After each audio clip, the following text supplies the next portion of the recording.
Hoje com o pastor Joseph Prince. Glória a Deus. Agora, eu quero que você saiba de algo, que essa igreja, se você é novo aqui, essa igreja é conhecida pela mensagem da graça.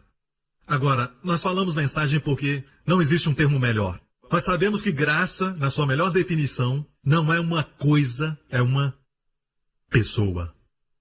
A pessoa de Jesus Cristo. Amém? E quando olhamos para a pessoa de Jesus Cristo, vemos o amor de Deus por nós.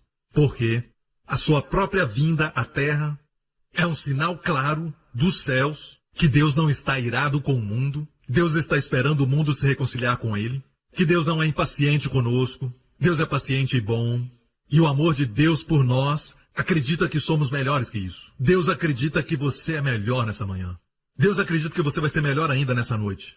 Amém? Deus acredita que vai ser melhor ainda amanhã. E quando você acordar amanhã de manhã, vai ser melhor ainda. Aleluia! É dessa maneira que Deus nos ama. Mas o problema com todos nós é que nós estamos tão acostumados à escravidão que, sabe que existe uma história de quando os americanos vieram libertar os prisioneiros de guerra num certo acampamento, onde eles foram mantidos na escuridão e eles ficaram também presos na solitária. E muitos que estavam na solitária, quando saíram da solitária, e estiveram ali semanas, alguns até mesmo meses, certo?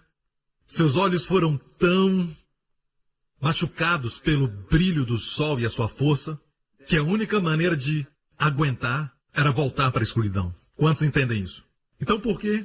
O amor de Deus é tão brilhante, tão forte, que nós estamos com medo de abraçá-lo e recebê-lo, porque não é que nos machuca, mas sim que estamos tão machucados. Não conhecemos nenhuma outra vida senão a de escravidão. Estamos tão acostumados com as correntes e algemas que nos movemos tão devagar que estamos acostumados com isso.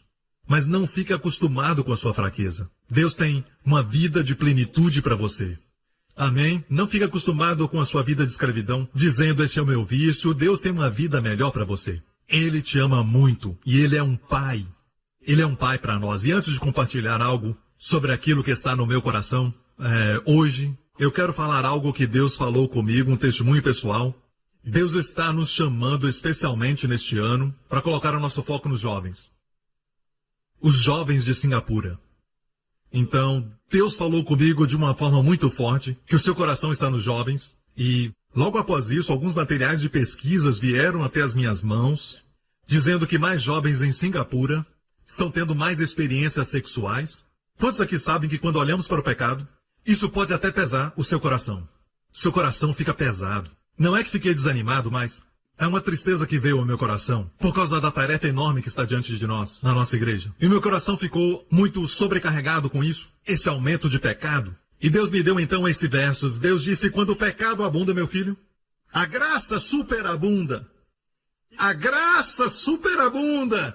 Ponto de exclamação. Amém. Mas o problema é que em muitos lugares, quando vem o pecado aumentar, sabe o que fazem? Eles ficam com medo e ficam preocupados. E eles têm até um sentimento genuíno. Então eles vão e dizem que vão pregar uma série sobre os 10 mandamentos.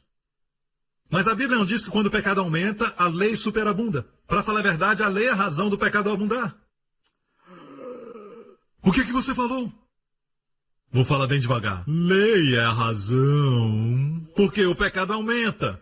Amém? Se você olhar aqui em Romanos 5, verso 20, diz: veio, porém. Nós colocamos assim para aqueles que têm problema na visão. Não tenho desculpa, ok?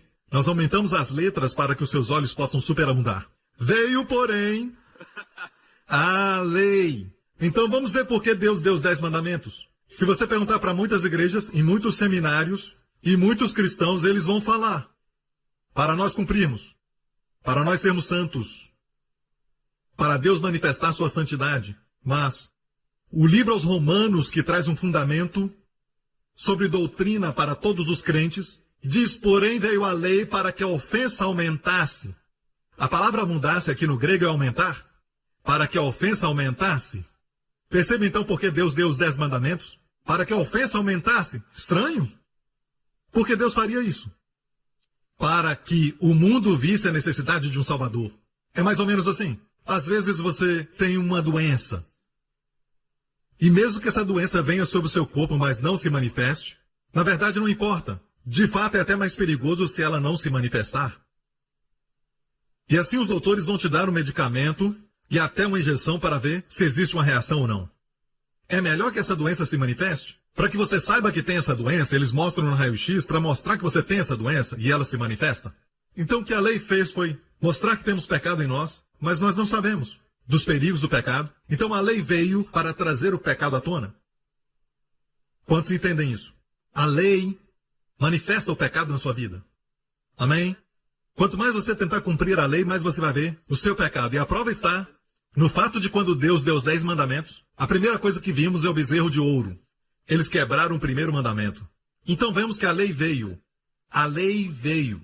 No grego foi acrescentada para que a ofensa, o pecado, aumentasse. Mas onde o pecado abundou, a graça superabundou. Mas quero que vocês saibam no original grego, a palavra abundou aqui não é a mesma para pecado e para graça. A palavra para graça é superabundou. Onde abundou o pecado, superabundou a graça. Agora, como eu disse há um tempo, quando vemos o pecado aumentar, o que fazemos? Sentimos vontade de pregar a lei. Em muitos lugares, quando vem pecado aumentar nos jovens, eles pregam sobre a lei. Mas então por que o pecado aumentou? O pecado aumentou, diz o versículo anterior, porque a lei veio. A lei provoca o aumento do pecado. Então vemos o pecado aumentar, tentamos introduzir a lei. É como colocar lenha no fogo. Então qual é a resposta? A resposta está logo ali. Graça! Quando vê o pecado aumentar, graça! Superabunda! Amém? Quero te mostrar algo porque uma forma de manejar a Bíblia é assim. Você não pode misturar a Bíblia e as dispensações e sacudir tudo junto e... ok, eureka. Ok? Não pode fazer isso. Ok? Você deve interpretar todos os textos da Bíblia no contexto das dispensações onde estão. Por exemplo, se você olhar a história de Davi, não esqueça que Davi, apesar de parecer que ser um homem da nova aliança, Davi, na verdade, era um homem debaixo da lei. Então, quando descobre que ele pecou, e Deus perdoou o seu pecado, ainda existiram consequências e punições. Não tem outra forma de dizer. Não pode dizer que foi disciplina, foi punição. Quando seus filhos morreram, alguns dos seus filhos morreram. Sabe que quando as suas mulheres, algumas delas foram para o caminho da imoralidade, e isso pesou muito no coração do grande rei Davi. Mas todas as punições foram temperadas com a misericórdia, certo? E quando alguns cristãos olham para isso, e vimos alguns pregadores dizerem que, pelo que aconteceu com Davi, como vamos esperar menos? Não, nós podemos. Podemos esperar viver como Abraão, que Deus não mencionou seu pecado nenhuma vez para Abraão.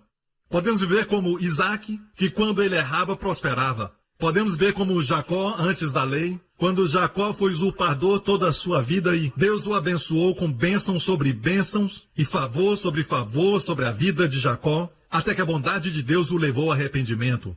Amém? Porque nós somos a semente de Abraão. E mesmo que possamos aprender coisas maravilhosas sobre Davi, não estamos debaixo da lei.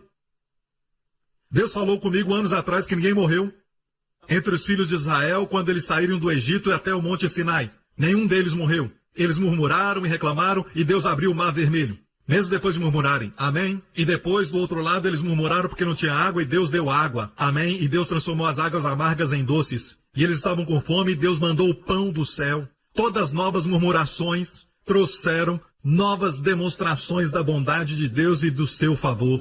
Porque durante esse tempo era tempo de graça e não dependia de quão bom eles eram, dependia de quão bom Deus era. Não dependia da fidelidade deles, mas dependia de quão fiel Deus era. Amém? Então agora nós voltamos. A morte de Jesus nos fez voltar a esses dias de graça. Não para nos incentivar ao pecado, mas quando o pecado aumentou, a graça de Deus abundou muito mais. Ele abriu o mar vermelho. A graça abundou de uma forma superabundante. Amém? Então o pecado deles aumentou, eles murmuraram, certo? Não havia água e Deus trouxe água miraculosamente. Sua graça superabundou. Amém? Nós olhamos para a vida de Abraão, Isaac e Jacó como bons exemplos de pessoas que viveram na nova aliança porque eles viveram antes da lei ser dada.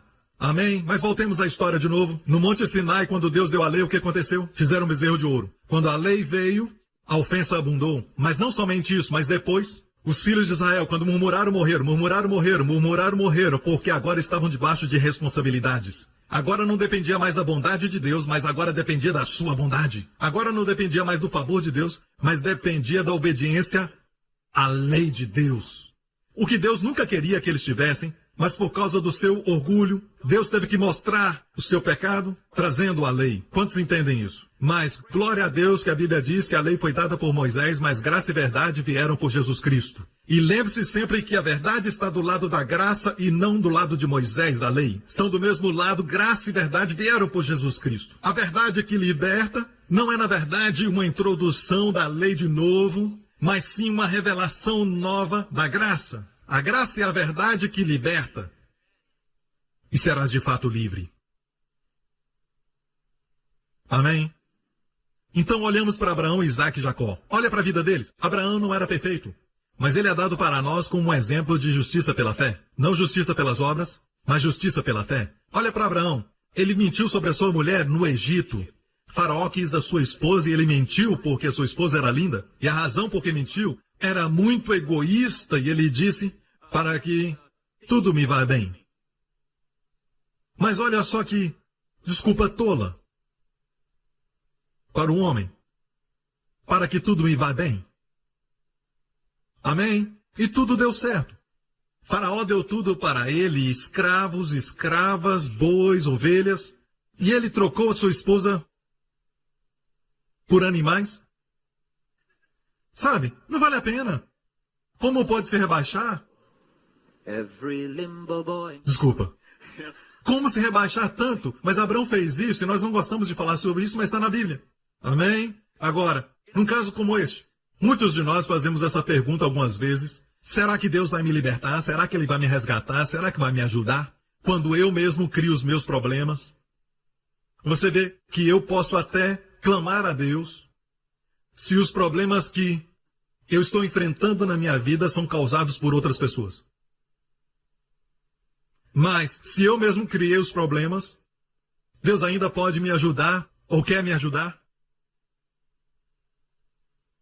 Se os problemas são causados por acidentes, má sorte na vida, posso clamar a Deus. Mas nunca ouvi uma mensagem sobre se os problemas fui eu que causei. Na verdade, essas mensagens vão dizer, você fez, ok? Você fez essa bagunça toda, você fez a cama, agora deita nela. Podemos esperar que Deus nos ajude quando os problemas foram nós mesmos que criamos. Bem, o problema que Abraão teve foi um problema que ele mesmo criou, ele mentiu. Ele podia ter falado a verdade, ter confiado em Deus, com as consequências, com a proteção e tudo, amém? Mas em vez disso ele mentiu sobre sua esposa e agora comprometeu a sua esposa e ela acabou se encontrando dentro do palácio e acabou fazendo parte do harém de Faraó. E graças a Deus ele impediu Faraó de tocar nela, colocando uma praga no palácio, até Faraó descobrir a verdade. E Faraó teve que ir a Abraão e dizer, toma tua esposa e todos os teus escravos e eu vou também te dar tudo isso, mais escravos e mais riquezas. Abraão se tornou rico. Mas não foi por causa do pecado. Onde o seu pecado abundou, a graça superabundou. Você pode ver isso. Ok, a próxima pergunta que fazemos. Ok, pastor Prince, eu concordo com isso. Ok? Mas me explica isso. Deus vai te ajudar, mas não espere Deus fazer isso sempre. Abraão devia saber disso, certo? Especialmente ficando mais velho.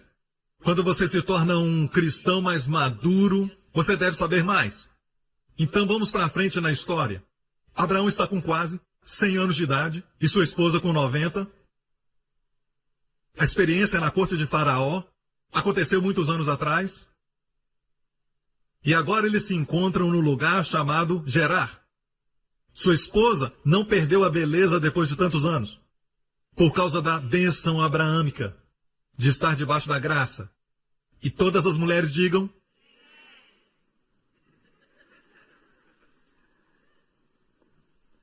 E o rei de Gerar, esse lugar chamado Gerar, Abimeleque, ele viu a beleza da esposa de Abraão e aconteceu a mesma coisa. Amém? E lembre-se, todos que disseram, Deus pode livrar dos problemas que você mesmo causou, mas não peça para ele fazer isso de novo. É verdade?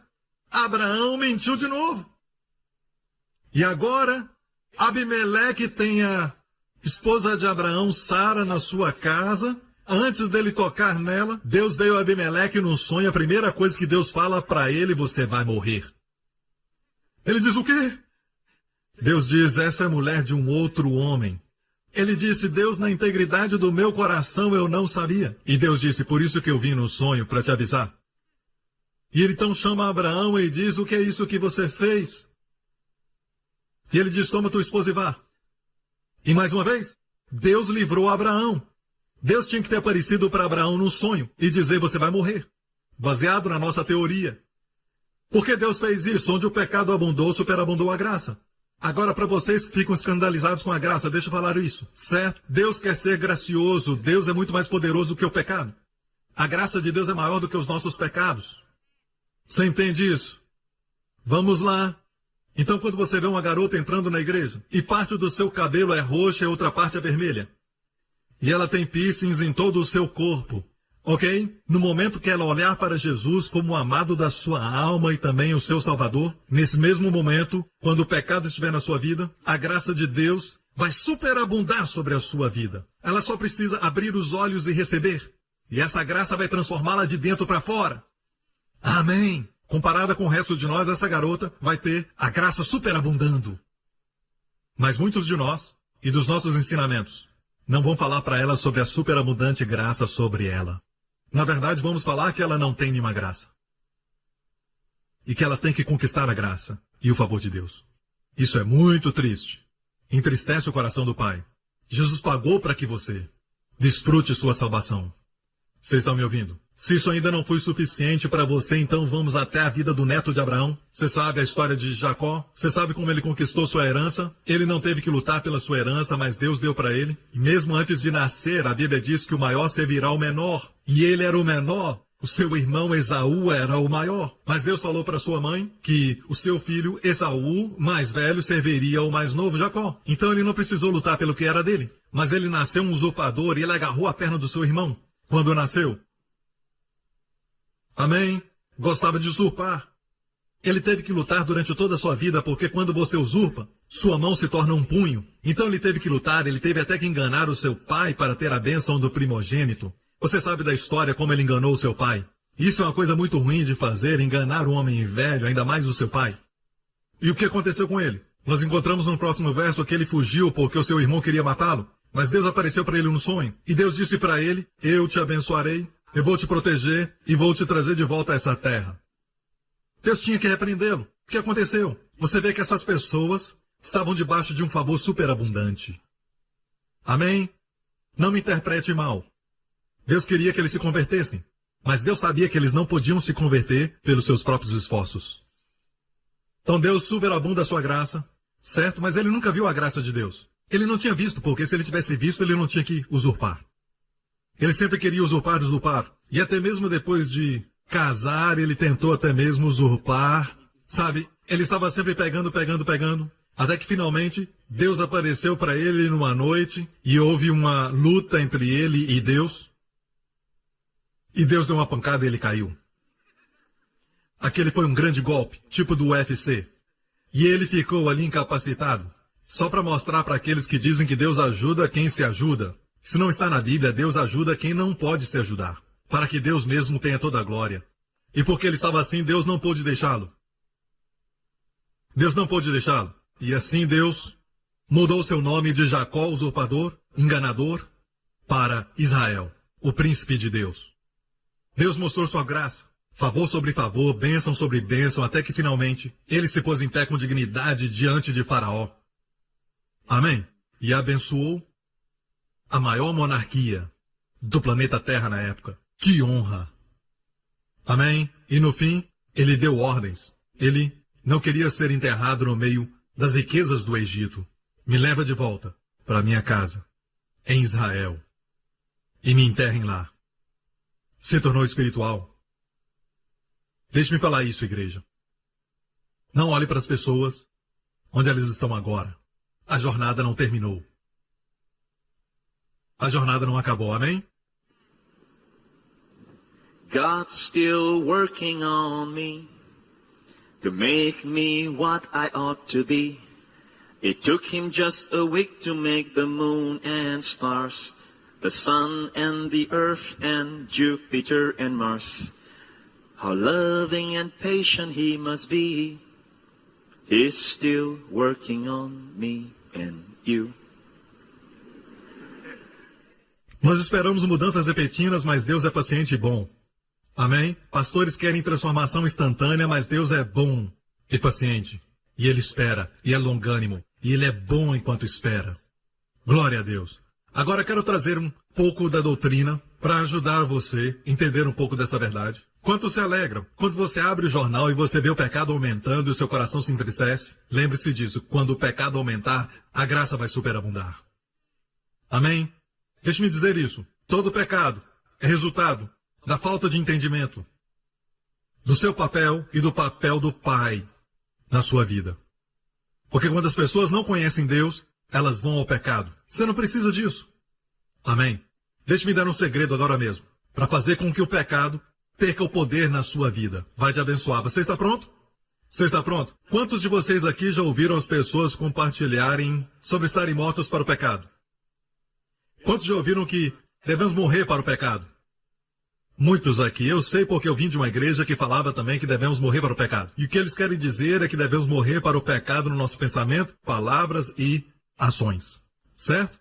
Agora, se isso fosse verdade, se isso fosse fato, mas você pode levantar a sua mão, qualquer um aqui, que já morreu completamente para o pecado, em pensamentos, palavras e ações?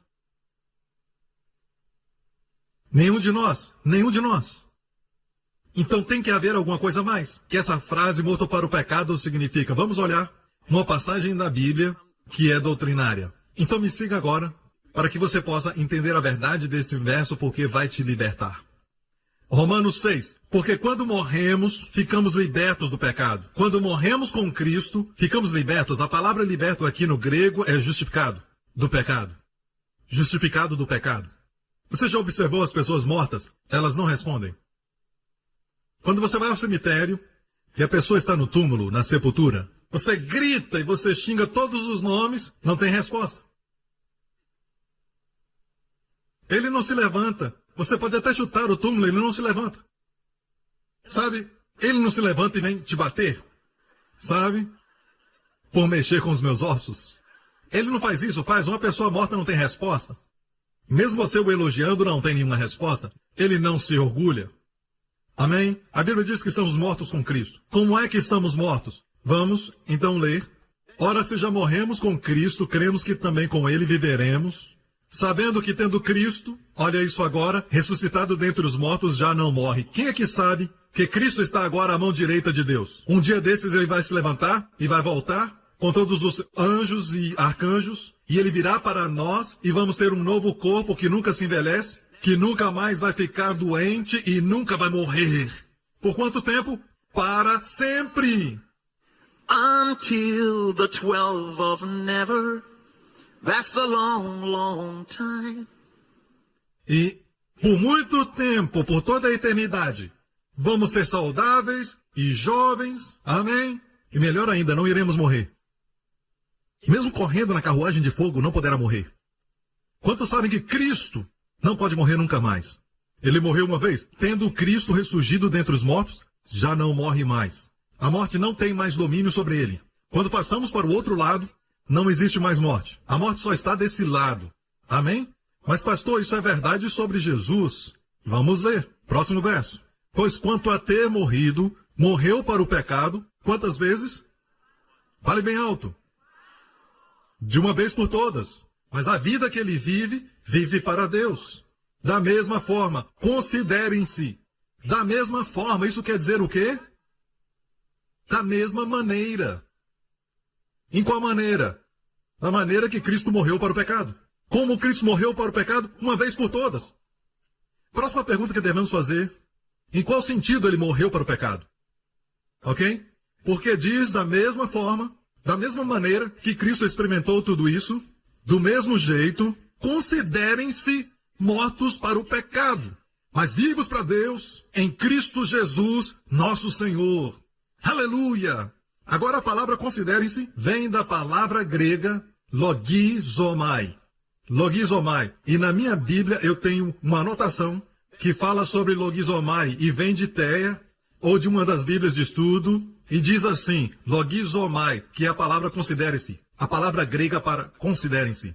Essa palavra lida com a realidade. Se eu logizomai ou considerar que na minha conta de banco tem $25, Então tem $25. De outra maneira, eu estou enganando a mim mesmo. Esta palavra se refere a fatos, não suposições. Então não está dizendo que se eu considerar por muito tempo vai acontecer. Não, não. Você considera algo porque é. Eu me considero um homem porque eu sou. Certo? Isso é logizomai. Então logizomai é baseado em fatos, não suposições. Agora, diz o quê? Da mesma forma, considerem-se mortos para o pecado, mas vivos para Deus em Cristo Jesus, nosso Senhor. Então, agora é importante demais para nós reconhecermos isso. E anos atrás, na igreja, eu escutava ensinamentos que diziam: você tem que se considerar morto para o pecado, considere-se. E todo dia eu tentava fazer isso. Quando eu sentia a ira se levantar, eu dizia: eu estou morto para a ira, eu estou morto para a ira. Sai da minha frente! Quanto sabe que, quanto mais você considera, pior fica. Você realmente nunca tentou isso? Quanto mais tenta passar de um morto, mais vivo fica. Então alguma coisa estava errado com considerar. Minha máquina de considerar estava quebrada. Eu usei tantas vezes que caiu no chão. E eu consertava e não entendia como estava errado. E aí então eu descobri que existem essas palavras da mesma forma. O que aconteceu com Cristo deve acontecer conosco. Então vamos olhar para Cristo. Não olhe para si mesmo, porque considerar é baseado em fatos. O verso anterior. Os fatos do verso anterior. A morte que Cristo morreu para o pecado, quantas vezes morreu? Uma vez por todas. Pergunta: como Cristo morreu para o pecado? Cristo morreu para o pecado no seu caráter e conduta? Por favor, fale comigo. Certo? Em alguns lugares falam que você deve entender no espírito e manter sua mente em casa quando vem para a igreja. Numa gaveta, mas nessa igreja você tem que trazer sua mente, ok? Certo? Então fale comigo. Agora, em qual sentido Cristo morreu na cruz para o pecado? Ele morreu para o pecado no seu caráter e conduta?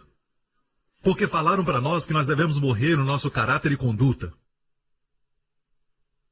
Agora, quero que saibam disso. É o que eu tirei do livro de Romanos. No livro de Romanos, pecado é mencionado 45 vezes. E somente uma vez é um verbo. Só uma vez. O resto das vezes é um substantivo, que quer dizer lugar, pessoa, coisa. Agora, quando diz que Cristo morreu para o pecado, ele morreu como? Uma vez por todas. Como ele morreu para o pecado? Ele morreu no seu caráter e conduta? Não. Por quê? Porque ele não tinha pecado no seu caráter e conduta, certo? Vamos lá, gente. Mas, pastor, nós temos. Mas não é dessa maneira que devemos nos considerar mortos para o pecado. Devemos nos considerar como Cristo morreu para o pecado. Como Cristo morreu para o pecado? No seu caráter e conduta? Não. Em qual sentido ele morreu? Escute com cuidado. Ele morreu para o pecado. Para quê? Para a culpa, para a punição e para a imputação do pecado que estava sobre ele. Como foi então? Qual o sentido que ele morreu para o pecado? Ele morreu para a culpa, para a punição e para a imputação do pecado. Da mesma forma, você mesmo, considere-se, uma vez por todas, como morto para a culpa, para a condenação e a punição e imputação do pecado. Amém. E deve se considerar uma vez por todas. Porque a Bíblia diz que Jesus morreu para o pecado dessa maneira, uma vez por todas. Ele morreu para a culpa e ele nunca mais vai estar debaixo da culpa, ou da punição, ou da condenação do pecado. Nunca mais. Então a Bíblia diz, da mesma maneira deve se considerar morto para o pecado como? Da maneira que Cristo morreu, não segundo o nosso caráter e conduta, mas para a culpa, para a condenação e a imputação dos pecados na nossa vida. Nunca será imputado a você outra vez. Deus não vai nunca condenar o cristão. Mas, pastor, você não pensa que tais ensinamentos vão causar libertinagem na igreja? E é por isso que o próximo verso diz: portanto, não reine o pecado em vosso corpo mortal. Você pode ver a palavra portanto? Portanto, toda vez que encontrar essa palavra, lembre-se, encontre o porquê do portanto. Portanto, está baseado no verso anterior. Porque você não está mais debaixo da culpa, mesmo quando erra, não está debaixo de culpa, a imputação e punição pelo pecado. Portanto, por causa disso, você não pode deixar o pecado reinar em seu corpo. Você vê? Acreditar da forma certa leva à santidade. Não é? Quantos entendem o que eu estou falando aqui? E eu já compartilhei isso antes, essa verdade, em março de 2005. Compartilhei isso uma vez. Mas deixe-me acrescentar alguma coisa que não compartilhei antes. Você vê essa pequena frase em Cristo Jesus? Você sabe que essa frase é super importante no estudo do Novo Testamento. Kenneth Hagin nos ensinou que quando você estuda uma passagem, ou na verdade a melhor maneira de estudar a Bíblia, é estudar todas as realidades em Cristo, ou verdades. Quem você é e o que você tem em Cristo. Você sabe nele, por ele, em Cristo, certo? E ele disse que a melhor maneira de fazer isso é você sublinhar toda vez que aparece e então confessar na sua vida. Eu não sou contra a confissão, eu creio que confissão é tomar posse, mas você precisa confessar porque é uma realidade, não para tornar uma realidade. Deixe-me falar isso também. Eu encontrei uma outra maneira bíblica de desfrutar tudo que você tem em Cristo. Você sabia? A Bíblia diz que você é abençoado com toda a bênção espiritual nos lugares celestiais em Cristo. Sabia que tem uma herança em Cristo, que todas as coisas boas de Deus estão em Cristo. Você deve morar em Cristo, certo? Então por que é que nós não vemos mais? A confissão é uma verdade, mas tem que confessar a verdade na nossa vida para manifestar a realidade mais? O jeito bíblico é assim, baseado na lei da primeira menção. Existe uma lei da interpretação da Bíblia chamada lei da primeira menção. Se você vê algo mencionado pela primeira vez, é porque existe uma verdade significante, uma grande verdade, ok? Você sabe onde a frase em Cristo Jesus aparece pela primeira vez nas cartas de Paulo? Aqui mesmo. É a primeira vez que aparece que você deve se considerar morto para a culpa, para a punição e imputação dos pecados na sua vida. Então você deve morrer como Cristo morreu uma vez por todas. Amém? E isso é onde as suas realidades em Cristo começam.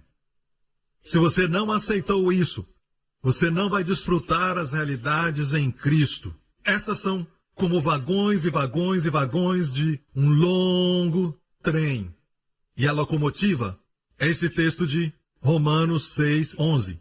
Quando isso está certo, começa a movimentar tudo junto. Eu não compartilhei isso em 2005.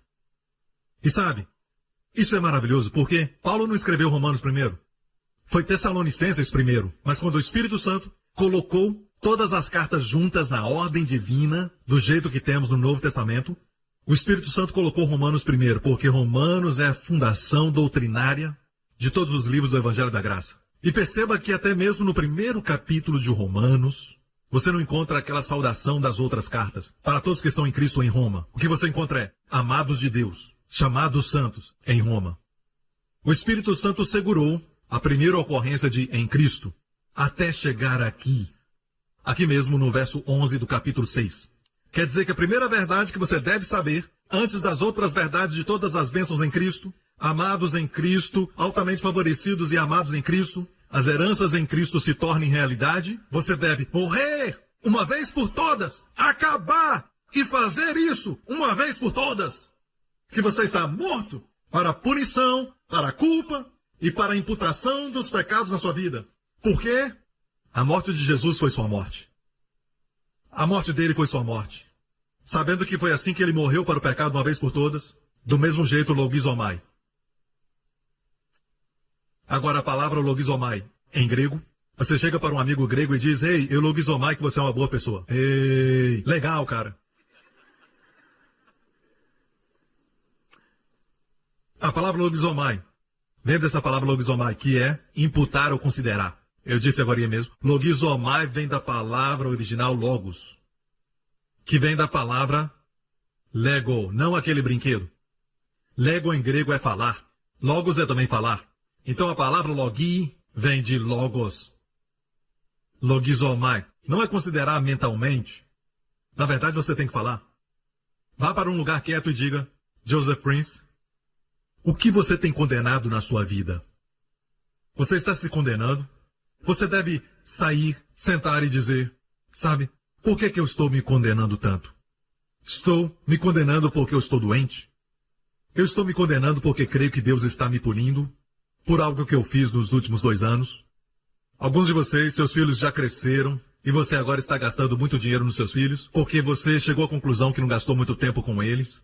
E agora você está gastando com eles, bajulando, e você não está nem aí, sabe por quê? Você está fazendo isso por se sentir culpado. existe condenação.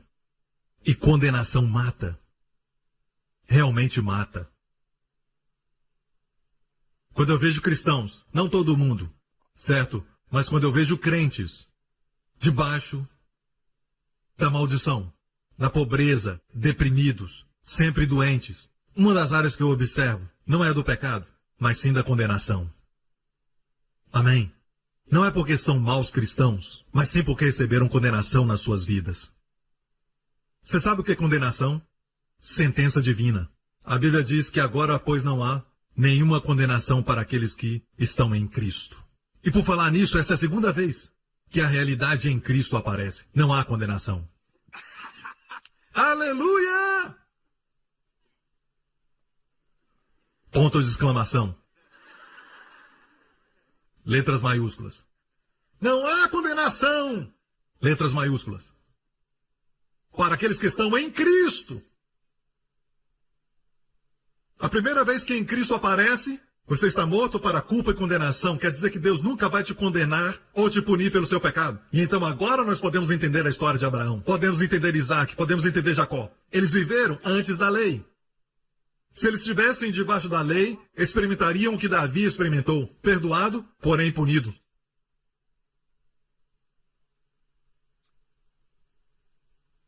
Eu não sei vocês, mas isso me anima. Eu sei que tem muita gente jovem e também muitos velhos lá que precisam ouvir essa mensagem. Você não acha isso? Amém? E se você está aqui e você diz, pastor, é por isso que eu digo para as outras pessoas que a minha esposa não atende às minhas necessidades e é por isso que eu estou com essa outra mulher. Tudo que eu posso dizer para você, vem aqui. Puxa!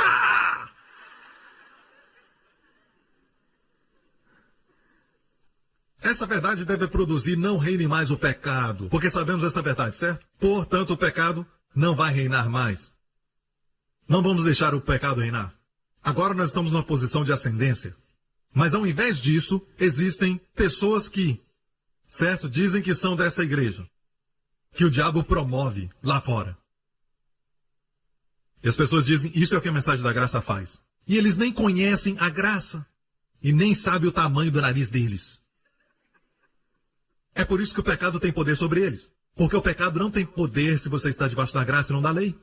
Então as pessoas estão vivendo em pecado ou deixando a esposa por uma mulher mais nova. E eu falo isso, certo? Você não entendeu a graça. Então não é verdade que a graça traz libertinagem. A graça mata o pecado. O pecado não pode parar a graça de Deus. A graça de Deus para o pecado. Amém, igreja? Foram abençoados? Estão bem? Glória a Deus. Agora, vamos concluir isso. E eu vou dar um exemplo de como isso pode ser uma grande bênção para você herdar a sua herança. Você quer ver? Então deixe-me perguntar. Uma das maiores bênçãos que podemos ter é saúde, cura. Não concorda? Em Cristo? E muitos têm dificuldade de receber a cura, não conseguem. E muitas vezes nós estamos correndo atrás da cura e não alcançamos. Como acontece muitas vezes com o cachorro que fica correndo atrás do seu próprio rabo. Certo?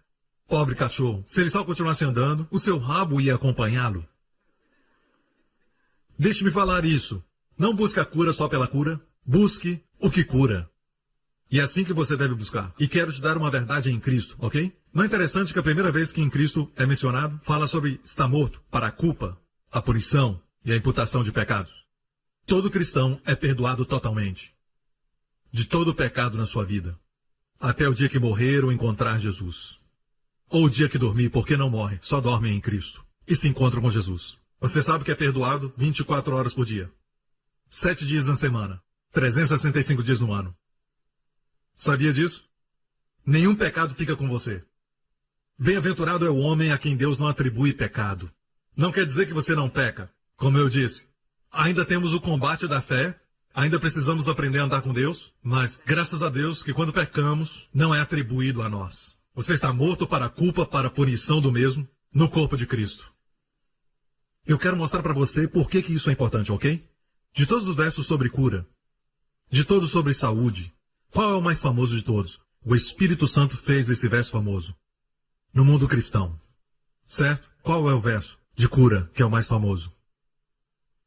Muito bom. Pelas suas feridas, nós fomos sarados. A primeira vez que aparece é quando fala da obra de substituição de Jesus Cristo em Isaías 53. Mas onde você encontra esse verso no Novo Testamento? 1 Pedro 2, 24. Mas você já leu esse texto de 1 Pedro no seu contexto? Vamos ler. Diz aqui, perceba as últimas 6 linhas. Me perdoem, as últimas 6 palavras, a última linha. Vamos ler todos juntos, podemos? 1, 2, leia. Leia de novo. Mais uma vez. Pelas suas feridas, vocês foram curados. Mas perceba que está logo no final. E o Espírito Santo fez, de uma forma um tanto especial. Em uma outra versão ele coloca ponto e vírgula antes de pôr suas feridas. Mas nessa versão que nós estamos lendo, ele coloca 2 hífens.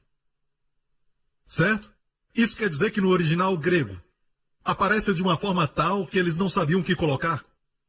Então, algumas têm ponto e vírgula, outras têm hífens, como essa aqui. Porque isso quer dizer que tem o mesmo pensamento da linha anterior. Então, vamos ler a linha anterior. Diz, ele mesmo, e eu gosto da frase ele mesmo, não foi um anjo, porque se fosse um anjo seria uma medida de sucesso, mas não sucesso total.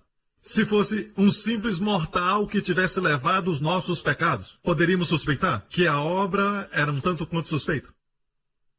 Mas foi Jesus, ele mesmo, aleluia, que levou os nossos pecados em seu corpo na cruz. Você acha que ele levou todos eles? Você acha que nem mesmo um ficou para trás? De toda a nossa vida, amém? Toda a nossa vida de pecados ele levou no madeiro. Olha isso. A fim de que morrêssemos para o pecado, é esse morrer de novo. Isso está falando do pecado no nosso pensamento, palavra e ações? Descobrimos que não. Porque não existe absolutamente ninguém aqui na Terra que chegou a este nível. Nem mesmo aqueles que se opõem a essa mensagem. Todos que se opõem a essa mensagem não chegaram ao nível onde morreram para o pecado em seu comportamento e conduta, ou pensamento, palavra e ação. Então, Pedro e Paulo não se contradizem.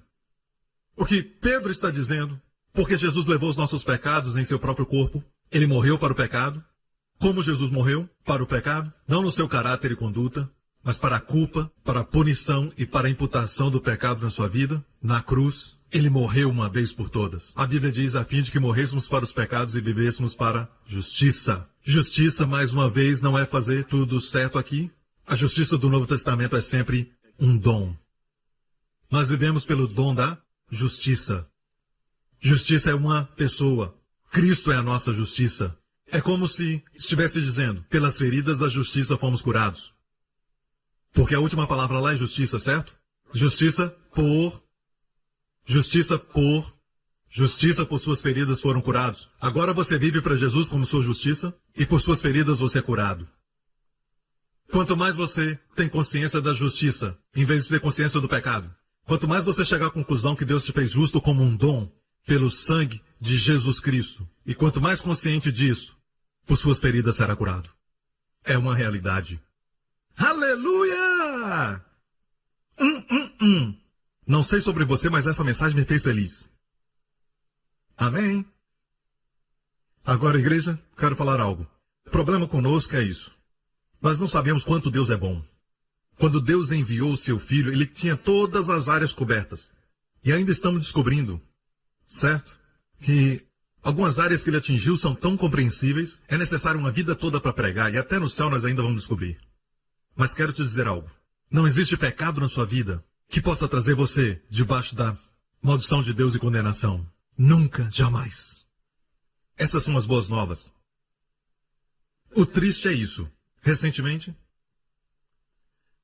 havia uma senhora na nossa igreja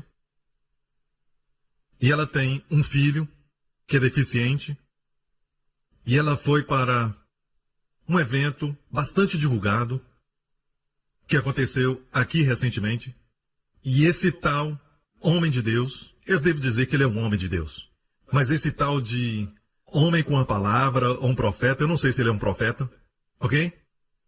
E ele falou a ela isso. Ele disse isso. A razão do seu filho ser deficiente é porque existe um pecado na sua vida. E foi uma reunião muito divulgada aqui. Eu não estava aqui na época. E eu sei que alguns dos nossos foram a essa reunião. E essa senhora que é da nossa igreja, ela foi a essa reunião. E ela voltou e deu esse testemunho para um dos nossos líderes. E é muito triste, porque eu não sou contra as pessoas irem a essas reuniões lá fora. Eu não sou um desses pastores que, sabe, acreditam que tem o monopólio da verdade. Eu não creio nisso. Mas se assegure de ir em eventos que trazem vida e mensagens que exaltam a Cristo. Amém? Isso acontece quando nós não, sabe, restringimos as pessoas e essa senhora acabou indo a um lugar que não fez bem a ela. E a machucou todos os dias. Até ela vir um líder daqui. Deixe-me falar isso. Qualquer profeta e qualquer um que vem até você e diz que tem pecado na sua vida. E é por isso que você está sofrendo esses problemas. Deixe-me falar isso. Você também pode olhar para ele e dizer, tem pecado na sua vida, eu não sei o que é. Isso está fazendo você falar besteira. Deixe-me falar isso. Portanto, não há nenhuma condenação para aqueles que estão em Cristo. Se eu fosse ministrar para essa senhora, eu diria, irmã, você sabe o quanto Deus te ama? Vamos encontrar as áreas de condenação. Você está recebendo condenação. Condenação é uma sentença divina. Doenças são sentenças divinas. Pobreza é uma sentença divina. Depressão é uma sentença divina. Não existe sentença divina. Não existe sentença divina judicial para aqueles que estão em Cristo. Você me entende? Mas se você recebe condenação, você recebe sentença divina na sua vida, que Deus não quer que você tenha. Uma coisa é você ser perdoado da acusação legal. Todos os crentes são perdoados da sua culpa legal diante de Deus. De acordo com Deus, você não é culpado para Ele mais, pelo sangue de Jesus. Mas existe algo chamado acusação própria. A legal é uma coisa, mas existe acusação própria. E a acusação própria pode matar. A acusação própria pode trazer doenças. Mas justiça cura. Justiça traz vida. Amém? Houve uma outra senhora, e ela foi a uma certa reunião no ano passado, e ali havia um tal de profeta, entregando profecias. E ele ficava ali profetizando, e as pessoas faziam filas, um após o outro, um após o outro, após o outro. E chegou a vez daquela senhora, e ele disse para ela, e o marido, alguém da família, tinha acabado de morrer, de uma certa enfermidade, e ela foi e falou para ele. Ele não recebeu pela palavra de conhecimento. Ela disse que o marido, ou alguém da família, morreu de uma doença, e ele olhou para ela e disse, a razão porque ele morreu dessa doença é porque tem pecado na sua família. E agora eu vejo essa doença vindo sobre você. Deixe-me falar isso. Eu não sei quem é pior, ele ou o diabo. Porque essa senhora ficou com muito medo. E ela também é dessa igreja. É por isso que eu digo que quando você quer ir ouvir uma mensagem, ok, tenha certeza que exalta a Cristo. Então essa senhora esperou até que todo mundo saísse para falar com o profeta. O tal profeta. Então, o profeta a viu e tentou se esconder. Sabe? Conversou com algumas pessoas, mas sabia que ela estava lá. E a esposa do profeta estava lá. E ela aproximou-se da esposa e disse, o seu marido disse que o meu marido ou alguém da minha família morreu por causa de pecado na minha família. Que pecado é esse? E eu quero saber também por que o seu marido falou que essa doença está vindo sobre mim. E a esposa disse, eu não sei, mas pergunto para o meu marido. Ela disse alguma coisa antes, mas eu não me lembro. É melhor perguntar ao meu marido, e o marido veio. O que você quer dizer com isso? Ela disse. Ele disse, eu não sei. O senhor falou comigo, falei para você. Existe sempre uma desculpa. Que as pessoas se escondem atrás dessa frase. O Senhor disse. Então, ela disse assim, você tem que me explicar agora. Eu esperei todo mundo sair e agora eu estou esperando a resposta. Ele disse, olha, senhora, eu não sei, mas eu não trabalho com isso. Aqui está meu cartão. E o trabalho dele não era nem ministerial. Ele tinha um outro trabalho, secular. Sou profeta meio expediente. Você pode acreditar? É um profeta de meio expediente. E eu creio que existem muitos profetas como esses por aí. Agora, quão cruel pode ser uma pessoa? Ovelhas são muito preciosas ao pastor. E todos os pastores precisam se assegurar que às vezes quando a ovelha fica doente, você não fere a ovelha, mas a alimenta para que ela se torne saudável e forte. Quando a ovelha não pode andar, você não diz, a culpa é sua porque você não pode andar. Você carrega a ovelha por um tempo. Amém? É tão triste porque o corpo de Cristo parece ter um espírito de órfão. Estão clamando por palavra, por pessoas e... Aquele homem é um profeta. Oh, é um profeta. Você tem uma palavra para mim? Enquanto a Bíblia está cheia das cartas de amor de Deus. E você já percebeu que quando você vai às pessoas em vez de ir para o Pai, você entra no espírito de escravidão. Romanos 8 diz, pois vocês não receberam um espírito que os escravize para novamente temer, mas receberam um espírito que os adota como filhos, por qual clamamos, Abba, Pai! Abba é papai. E como está escrito pelo qual clamamos, a expressão clamamos Abba, Pai, parece que indica que a igreja primitiva no primeiro século tinha uma prática de se reunirem e até mesmo individualmente eles clamavam. E a oração deles era, Papai, Deus Papai, Papai, Papai. E eles sentiam a presença de Deus e amor e não precisavam nem tentar tirar o medo das suas vidas. Só ia embora. Então, a oração da nova aliança é, Papai. E orar no Espírito. Só dizer, Papai, Papai. Ontem à noite, quando eu estava meditando nisso, me preparando para essa mensagem, eu estava dizendo no meu quarto, Papai, Papai. E parecia que sua presença estava sobre mim. Papai. O espírito de adoção vem. Não tem mais o espírito de órfão. Muitos crentes estão andando com o espírito de órfão, quando na verdade são filhos do Deus Altíssimo. Eles têm um espírito de órfão. E por isso têm medo. Aqui diz, se você não tem um espírito de adoção, você tem um espírito de escravidão para temer. Amém? Então, todo tipo de medo, até mesmo temor de Deus, como está falando aqui, temor do Antigo Testamento, medo do futuro, medo de não ter o suficiente, medo de perder alguém, medo de perder a boa opinião das pessoas, medo disso, medo daquilo, medo do passado voltar. Todos esses medos vão derreter como manteiga num dia quente, debaixo da luz do amor do Pai. Basta dizer, Papai. No other love, no other love is like your love. A Bíblia diz em 1 João 4, no verdadeiro amor não há medo. Porque o amor do Pai, o amor verdadeiro é o amor do Pai. A palavra verdadeiro no grego diz completo, eu amo isso, completo em todos os sentidos. Um amor que é completo em todos os sentidos. Quando você tem esse amor, você vai estar equipado em todos os sentidos. Amém? O perfeito amor expulsa o medo. Essa palavra expulsa é a mesma palavra usada quando Jesus expulsou os demônios. Vai expulsar o medo. Aleluia! Porque medo tem tudo a ver com castigo. Isso é muito bom na NVI. Medo tem tudo a ver com castigo. Então sabe de uma coisa, não há mais castigo. Mas pastor, eu errei. Abraão também. E não houve castigo. Mas sim um favor abundante. Vamos abalar Singapura com essa mensagem. Dos mais novos aos mais velhos. E até os meia-idade. Vão ser abençoados com isso. Aqueles que estão na meia-idade. Amém? Sabe? Deixe-me contar uma história. Era uma vez um casal, um professor de seminário e a sua esposa, e os dois estavam em férias numa certa cidade no Tennessee. E ele estava esperando com ansiedade por um tempo de quietude, sabe, longe dos barulhos, só para passar um tempo com a sua esposa e ter um tempo para relaxar. E estava tomando um café da manhã num restaurante, nessa pequena cidade no Tennessee. E ele percebeu um homem com um chapéu, um ancião andando dentro do restaurante, indo de mesa em mesa conversando com as pessoas. Conversando com as pessoas. E ele disse para sua esposa, eu espero que ele não venha aqui. E assim que ele falou, o homem veio à sua mesa. E o senhor o perguntou, de onde vocês são? E eles responderam, nós somos de Oklahoma. E ele disse, um bom lugar? E ele perguntou, o que traz vocês aqui? E ele respondeu, eu sou professor de seminário. Oh, você ensina pregadores a pregar? E ele pegou uma cadeira e disse, deixe-me contar uma grande história. E ele disse, é tudo que me faltava no seu coração. Mais uma ilustração daquelas.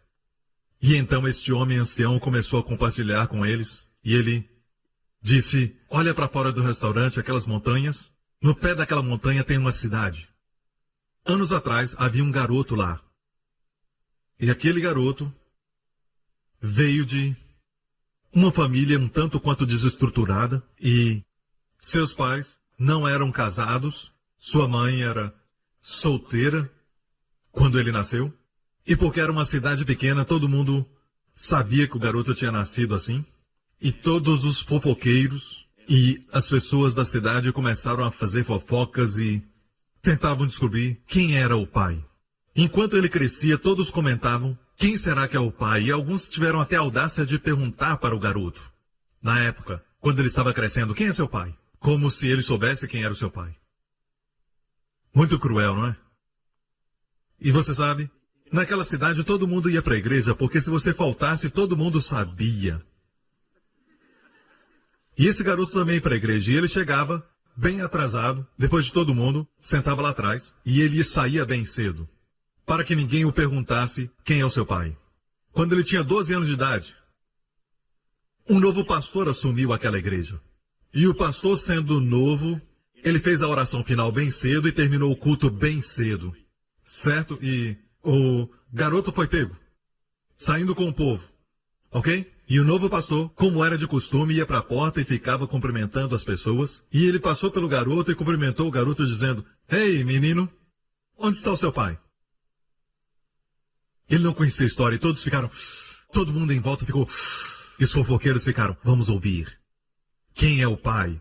Talvez ele vá falar para o novo pastor." E o garoto ficou envergonhado. 12 anos de idade. Ficou envergonhado e ficou tremendo um pouquinho. E o homem de Deus, no meio do povo, ele sentiu que havia uma coisa errada. E o Espírito Santo falou através dele dizendo: "Espera um pouco. Eu sei com quem você se parece," ele disse. "Eu sei quem você é um filho de Deus," ele disse. "E você tem uma grande herança, então saia hoje e vá lá e tome posse." E o garoto, com um sorriso tão grande no seu rosto como ninguém nunca viu antes, certo? Ele sorriu para o pastor e saiu daquela igreja, alegre com a sua cabeça erguida. "Eu sou um filho de Deus." E o ancião disse: "Não é uma grande história?" E naquele momento o professor do seminário foi tocado e disse: "É uma grande história." E aquele ancião se levantou, começou a andar, mas voltou e disse: "Sabe, se aquele pastor nunca tivesse falado comigo que eu sou um filho de Deus, eu nunca teria conquistado nada na minha vida." E ele foi embora. E então, o professor e sua esposa ficaram perguntando: "Quem é esse homem?" Eles chamaram a garçonete e perguntaram: "Quem é esse homem que estava andando e conversando com as pessoas?" "Vocês não o conhecem? Ele é tão famoso, ele era o antigo governador do Tennessee." Essa história foi tirada da autobiografia de Ben Hoover, o governador do Tennessee. E isso é o que acontece quando você recebe uma revelação, que você é um filho de Deus. Você não tem mais aquele espírito de órfão. Amém. Vai fazer de você um vencedor na vida. Eu acredito de todo o meu coração que o segredo da unção, do ministério de Jesus Cristo e todo o seu sucesso foi quando ele saiu do rio no seu batismo e o Espírito Santo veio sobre ele e ele ouviu o Pai dizer essas palavras de afirmação e aceitação: "Este é o meu filho amado, em quem eu me comprazo." E Deus está dizendo para todos nós aqui: vocês são meus filhos amados, minhas filhas amadas. Eu te amo, você é meu filho amado, você é minha filha amada, em ti eu me comprazo. Receba essas palavras no seu coração e você vai conquistar, você vai ter sucesso. Amém. Infelizmente, no mundo carismático dizemos: sabe de uma coisa? Você tem que conquistar primeiro, você tem que vencer primeiro. Faça o seu melhor primeiro, tenta fazer isso primeiro. Tente ser obediente o máximo possível. Ore, jejue e faça tudo primeiro. E então a unção virá e a aceitação de Deus virá. Temos repetido tudo isso. Jesus começou com a unção da aceitação, depois conquistou e depois ele se tornou um sucesso. Aleluia! Amém? Infelizmente, Deus trouxe Israel, querendo adotá-los como filhos. Ele disse: "Do Egito tirei o meu filho." É a lei da dupla referência, falando sobre Jesus e Israel. Ele tirou Israel da escravidão para a adoção. Mas então Israel adorou outros deuses. E do espírito de adoção foram o espírito de escravidão. E é assim que estão muitos crentes. Eles não perdem a salvação. Você ainda é um crente. E ele te tirou do espírito de órfão, chorando nas trevas, para um espírito de adoção. E então a única oração que você ora, todos os dias, sem se preocupar em orar 3 horas. Nem mesmo em orar 1 hora. Faça essa oração durante o dia. Papai. E também ore no Espírito. Diga, Deus Papai, fé vai chegar. Suprimento vai chegar. Favor de todos os lados. E você vai saber que é salvo. Você olha para todos em volta, certo? Em qualquer rua onde você estiver, e comece a pensar, o papai me ama. O Deus do universo é meu pai. E ele nunca mais vai me condenar. Ele deu seu filho por mim. No other love, no other love, no other love is like your love.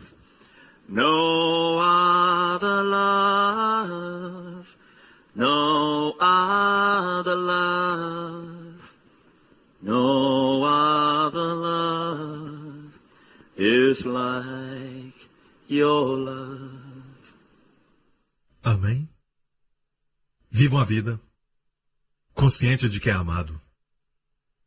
O dia inteiro hoje, seja consciente de que você é amado. Não é mais um na multidão. Você é amado de Deus. E de vez em quando, escute no Espírito. Com seus ouvidos espirituais, escuta Deus dizer, você é meu filho amado. Você é minha filha amada. Em quem eu me comprazo. E creia. Acredite. Mas essas palavras foram ditas para Jesus? Não. Estamos em Cristo. Foi falado em voz audível para você saber. Você é meu filho amado, em quem eu me comprazo. Amém? E de repente você descobre que não precisa afirmação dos outros. Ninguém pode te controlar mais. Você não precisa alguém que diga para você, você é um cara legal. Amém? Você é abençoado. Sabendo que Ele diz para você, você é meu filho amado. Esse é o segredo. Você vive a vida como um amado. Amém? Quando as coisas boas acontecem, você diz, é porque eu sou um amado de Deus. E se as ruins acontecerem, você diz, vai passar porque eu sou o amado de Deus. Eu vou sair disso porque eu sou o amado de Deus. Amém? Por isso eu digo, No other love, no other love, no other love is like your love, my daddy. No other love, no other love, no other love is like your... Obrigado por sintonizar no programa de hoje. Esperamos que tenha sido uma bênção para a sua vida. Para mais informações sobre o programa da Igreja New Creation, acesse o site ncctv.org.sg. Lá você poderá se inscrever para receber um devocional diário do pastor Joseph Prince.